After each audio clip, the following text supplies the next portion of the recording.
Yes, kamenye mbifurize igitondo cyiza, igitondo cy'umugisha kuri uwo twumva mu masaha ya mu gitondo. Turi mu gitondo cyo ku itariki zirindwi z'ukwa mbere ibihumbi bibiri na makumyabiri na gatandatu. Birumvikana ni amakuru agezweho arebana n'umutekano, politiki na diplomasi. Tugiye kuba tugenda tubapudetinga mu bice bigiye bitandukanye, tubabwira uko situwasiyo ihagaze, byinshi cyane bikomeje kugenda bivugwa. Turaje by'umwihariko dusimbukire mu bice bya hano muri teritwari by'umwihariko ya Uvira, tubabwire uko bibyutse byifashe ndetse n'uburyo situwasiyo ihagaze mbere y'uko imirwano ikomeye cyane by'umwihariko yongeye kuhabyukira mu buryo navuga ko budasanzwe. Turaje tubikomozeho tubive imuzi n'imuzingo, tubapudetinge tubabwire uko situwasiyo ihagaze. Ariko mbere yo kugira ngo aya makuru tuyinjiremo, munanyemere mbanze n'isubiza abantu badukurikira bari mu bice bigiye bitandukanye, dore yuko ari abantu b'agaciro gakomeye cyane, badakurikira bari mu gihugu cy'u Rwanda ariko kandi bakadukurikira bari mu gihugu cy'u Burundi, badukurikira bari Kenya, bari Tanzania, bari Malawi ndetse na South Africa, badukurikira bibereye mu Bubiligi rero n'Ubufaransa, Canada ndetse na Leta Zunze Ubumwe za Amerika. Tubahaye ikaze tubikuye ku mutima. Tugiye kuba dukomoza rero kuri byinshi bigiye bitandukanye, tugende tubapudetinga tubabwira uko byifashe. Muraza kujya dusimbukire mu bice bya hano by'umwihariko muri teritwari ya Masisi, turebere hamwe amakuru akomeje kugenda haturuka i Masisi. Nyamuneka ibintu bikomeje kuba biba ibindi, turaza kuba tubikomozaho tubiva imuzi n'imuzingo. Turaza kunyarukira mu bice bya hano by'umwihariko muri teritwari ya Warikare. Warikare naho hari imirwano ikomeye cyane yabyukiye hitwa muri za Kibati, turaza kubyinjiramo tubive imuzi n'imuzingo. Turaza gusimbukira mu bice by'umwihariko byinshi bya hano mu bice by'umujyi wa Fizi, tubabwira uko situwasiyo ihagaze ahitwa muri za Mwenga. Hari amakuru akomeje kugenda haturuka arebana n'umutekano, politiki na diplomasi, yose turaza kuba tuyinjiramo tuyakomozeho tuyave imuzi n'imuzingo. Turaza kugerukira mu bice by'umwihariko bigiye bitandukanye, tugende tubapudetinga tubabwira uko byifashe. Amakuru ni menshi cyane arebana n'umutekano, politiki na diplomasi, turaza kuba dukomozaho tuva imuzi n'imuzingo. Muraza kunyemerera tubabwire yuko nyamuneka ibintu byamaze kuba ibindi. Turaza kugaruka ku masezerano y'i Washington akomeje guhuza inzitizi cyangwa se gukorwa kugira ngo umutekano wongere kuboneka. Tuze kugaruka kuri Perezida Evariste Ndayishimiye wihanangirije nyamuneka abantu ngo bakomeje kugerageza guteza umutekano muke mu gihugu cy'u Burundi. Turaza kugaruka by'umwihariko ku makuru menshi agiye atandukanye. Impunzi z'Abanyekongo mu Burundi zugarijwe n'ibibazo bikomeye by'ubuzima, bamwe bakomeje kugenda banicwa banapfa mu buryo butunguranye, ni mu gihe umutekano wakomeje kuzamba muri Kivu y'Amajyepfo. Ariko kandi nanone ku rundi ruhande turaza kubabwira yuko kandi Tshisekedi nyamuneka nyuma y'uko yegereye uwitwa Joao Lourenço hari ibyo baganiriye, nyamuneka turaza kwikomozaho tubabwire si baganiriye ni ibiki.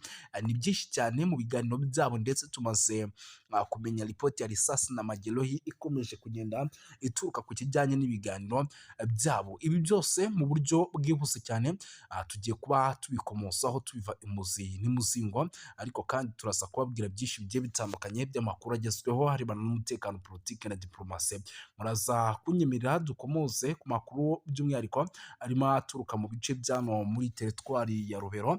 Muri teritwari ya Rubero hari amakuru menshi akomeje kugenda ahaturuka, turaza gukomozaho. Turaza kubabwira yuko kandi nyamuneka ibintu byakomeje guhindura isura hano muri teritwari ya Warikare mu bice bya za Kibati. Turaza kuba tukomoza ku makuru menshi agiye atandukanye arebana n'umutekano, politiki na diplomasi.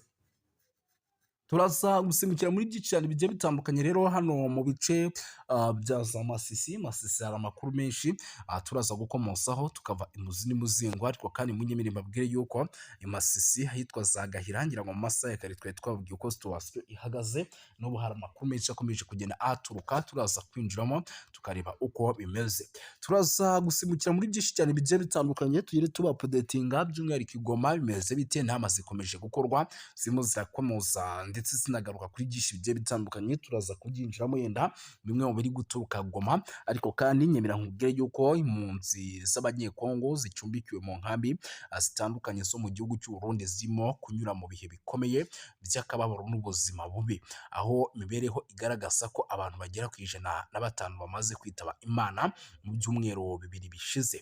Ibi byateye ahanini ibibazo bikomeye by'ubuzima, imibereho mibi ndetse n'ibura ry'ubufasha by'imiryango igiye itandukanye. Aya makuru kandi yanemejwe n'umuryango wa Citizens Organization for Peace and Community Consistency, mu magambo ahinnye ni CPCC, binyuze muri raporo rero yashyizwe ahagaragara, ikagaragaza ishusho iteye impungenge ku buzima bw'imibereho y'impunzi. Umuyobozi w'umunyamuryango Hadi Bayi Maso yatangaje ko imibereho yazo iteye ubwoba ahandi idakwiriye ikirimo. Umuntu ashimangira ko urupfu rw'abantu 105 rwatewe ahanini no kubura aho kuryama hahagije, serivisi z'ubuvuzi zinoze ndetse n'ubufasha bw'ibanze bukenewe mu bihe by'ubutabazi. Raporo rero ya CPCC ikomeje igaragaza ko izi mpunzi zimwe na zimwe zugarijwe n'umutekano muke, aho rimwe na rimwe zagabweho ibitero n'abantu bitwaje intwaro, bigatuma ubuzima bwazo burushaho kujya mu kaga. Imiryango mpuzamahanga rero n'igihugu yita ku mpunzi ivuga yuko abaturage bagera kuri 50 baturutse muri Repubulika ya Demokarasi ya Kongo bahungiye mu Burundi kuva tariki 5 z'ukwa 12 2025. Aba baturage ahanini bakomoka mu bice bya Uvira no mu nkengero zaho, bahunze imirwano ikomeye cyane yahanganyishije ingabo za leta ya Kongo FARDC n'abarwanyi b'ihuriro rya AFC M23. Nyuma yo kugera mu bice bya za Cibitoki n'ahitwa za Bukinanyana, izi mpunzi zahise zihura n'ibibazo bikomeye by'imibereho, kuko ubuyobozi bw'u Burundi bwatangaje ko bwatunguwe n'umubare munini wazo, bityo bugaragaza ko butari bwiteguye bihagije kuzakira no kwita ku mpunzi muri ubu buryo bukwiye. Mu rwego rero rwo gushaka igisubizo ku kibazo cyihutirwa, ibintu byakomeje kugenda bigorana. Minisitiri w'umutekano w'u Burundi yasohoye itangazo mu kwezi kwa 10 igihugu cy'u Burundi gishaka ukaba umujyi igihugu cya Repubulika ya Demokarasi ya Kongo gishaka, bishatse kuvuga yuko rero mu gihe n'ubundi uyu mujyi waza kuba by'umwihariko ugarutse mu maboko yabo, n'ubundi baza kwinjiramo bakawukoreramo n'ubundi bya bikorwa by'ubugizi bwa nabi dusanzwe tumenyereye. Ibi rero bikaba ari byo igisirikare n'ubundi cyama 23 gikomeje kugenda kirinda. Ngira ngo iyi nkuru sindi bunayitindeho kuko ni zimwe mu nkuru n'ubundi zikomeje kugenda zinagarukaho n'ibindi bitangazamakuru bigiye bitandukanye, ahubwo nyimira nkubwire yuko itegeko nshinga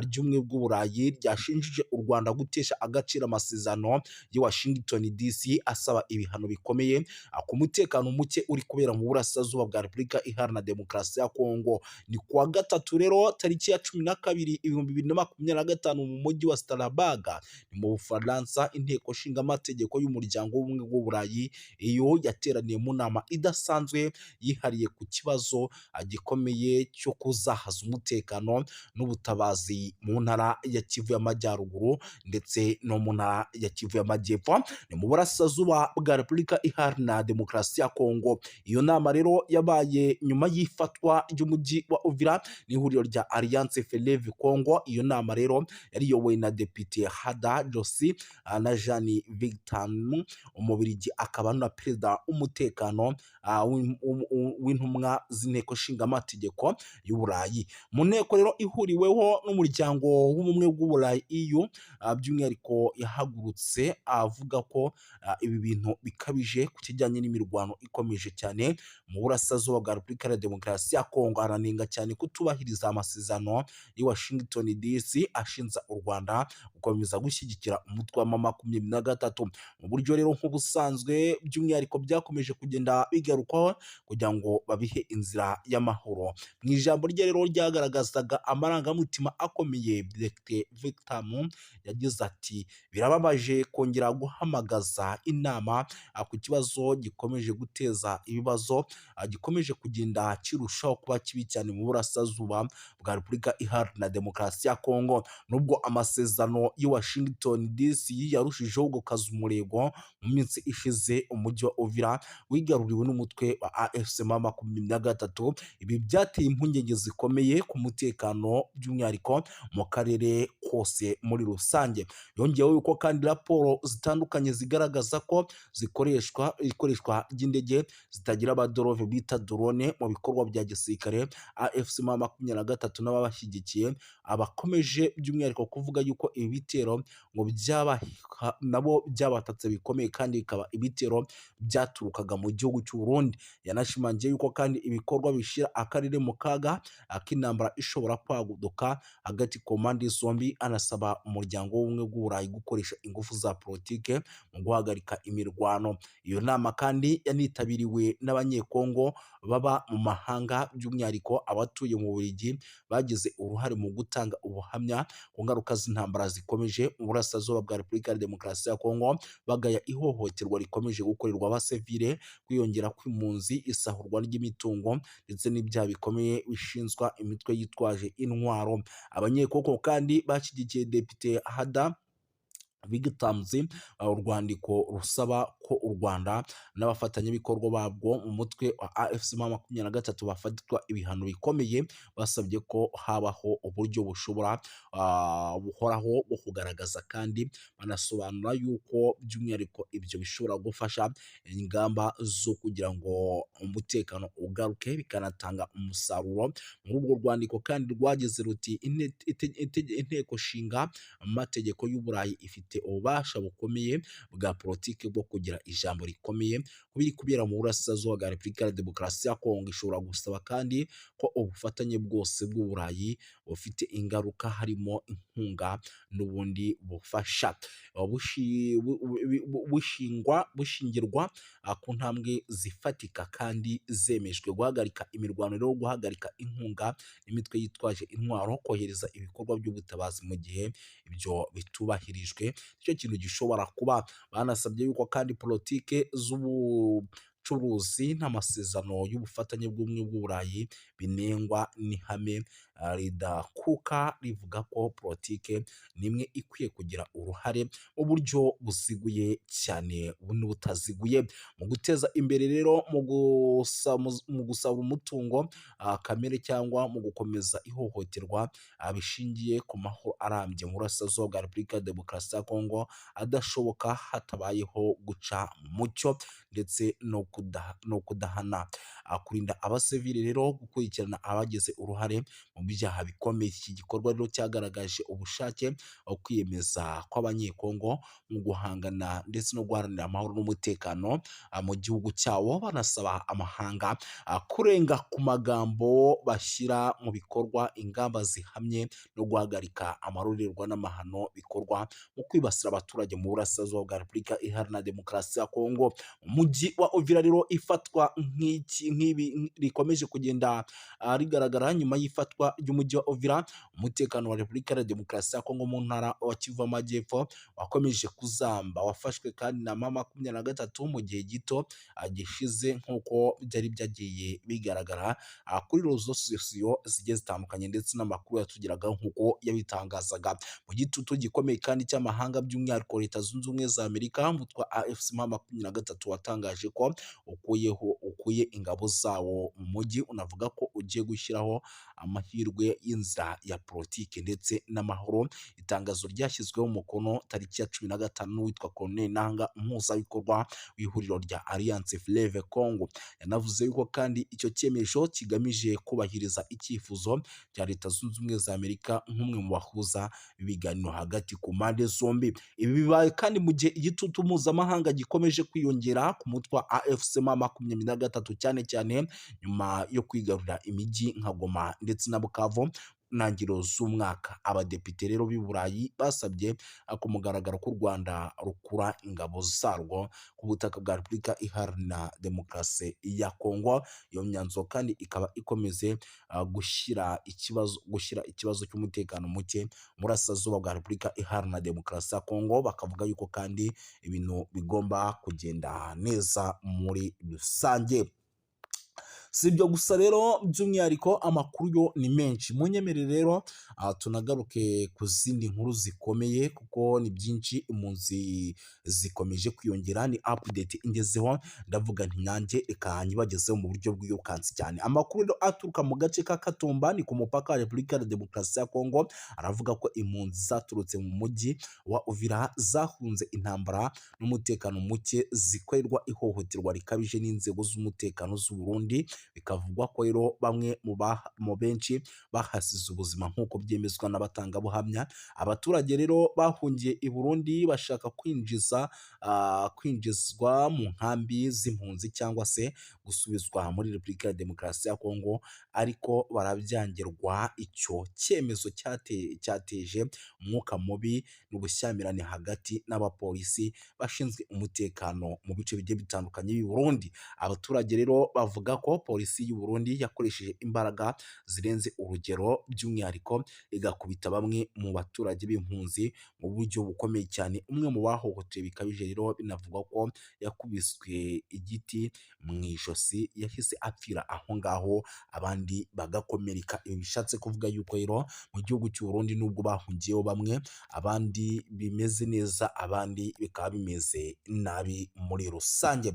Gusa ntabwo by'umwihariko nyamuneka kandi bukomeze kuvuga byinshi, muraza kunyemera nze kugenda nkubita mbangura mbabwire yuko amakuru aturuka mu gace imirwano yabereyemo nk'uko biri kugenda bigaragara ni muri teritwari ya Masisi, aremeza ko inyeshyamba za M23 zimaze ukwezi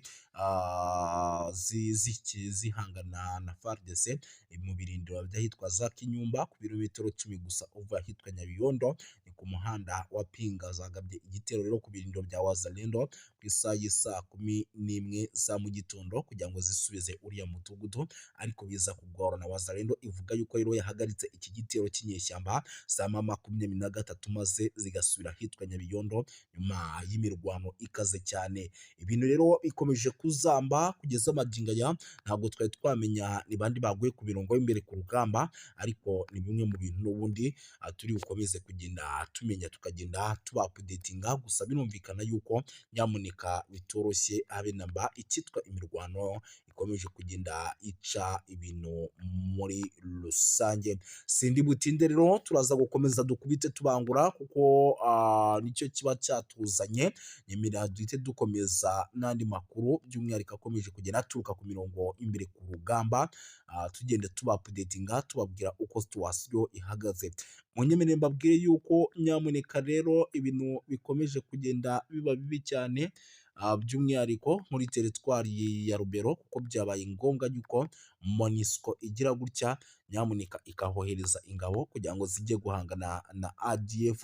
Mu ntara ya Kivu y'Amajyaruguru no muri teritwari ya Rubero harateganywa kohereza abasirikare b'umuryango w'abibumbye mu gice cy'abapele hagamijwe gutanga ubufasha ku bwubahirize bw'ibikoresho by'ingabo by'umwihariko za Repubulika ya Demokarasi ya Kongo na Uganda UPDF ziri mu bikorwa bya gisirikare bya Operation Soja bigamije guhashya umutwe w'inyeshyamba wa ADF. Nk'uko byatangajwe rero n'inzego zigiye zitandukanye zibafatiyemo uruhare, ubufasha bwa MONUSCO buzibanda cyane cyane ku bijyanye n'ibikoresho byifashishwa mu bikorwa bya gisirikare. Nyamuneka by'umwihariko babohereze bakore n'ingendo bakora bareba uburyo bihagaze, banakora amasuku bafatanyije by'umwihariko na UPDF ndetse na FARDC. Ni icyemezo rero cyafatiwe mu nama yabereye Beni mu cyumweru gishize, yahuje abayobozi ba gakondo, ahagaragaye sosiyete sivile mu nzego z'abaperi n'ahitwa za Buswaga. Umuyobozi wa gisirikare rero muri teritwari ya Rubero hamwe n'ahandi yavuze yuko ngo kiye kigeze kugira ngo ADF MONUSCO igire icyo ikoraho.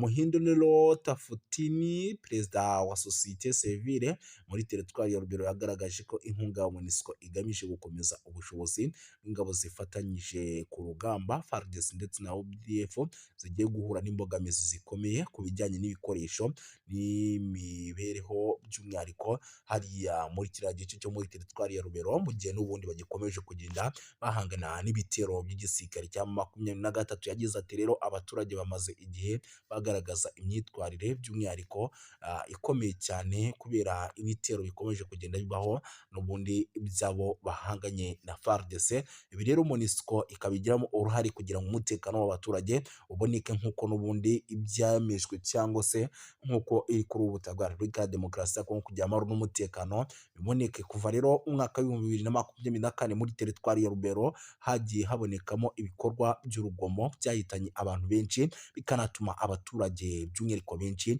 bava mu byabo, imitungo kamere yabo ikanyerezwa ndetse n'ibindi bikorwa by'ubugizi bwa nabi byagiye bigaragara. Mu gihe ibyo byose rero byamaze gushyirwa mu cyo na MONUSCO ivuga ko ijya gukora buri kimwe cyose gishoboka, ahasigaye igashyira ku murongo ibijyananiranye ndetse ibintu by'imbogamizi zibangamira abaturage byose ikabikuraho, umwuka mubi ugahagarara, ADF bakayica intege ku buryo bukomeye.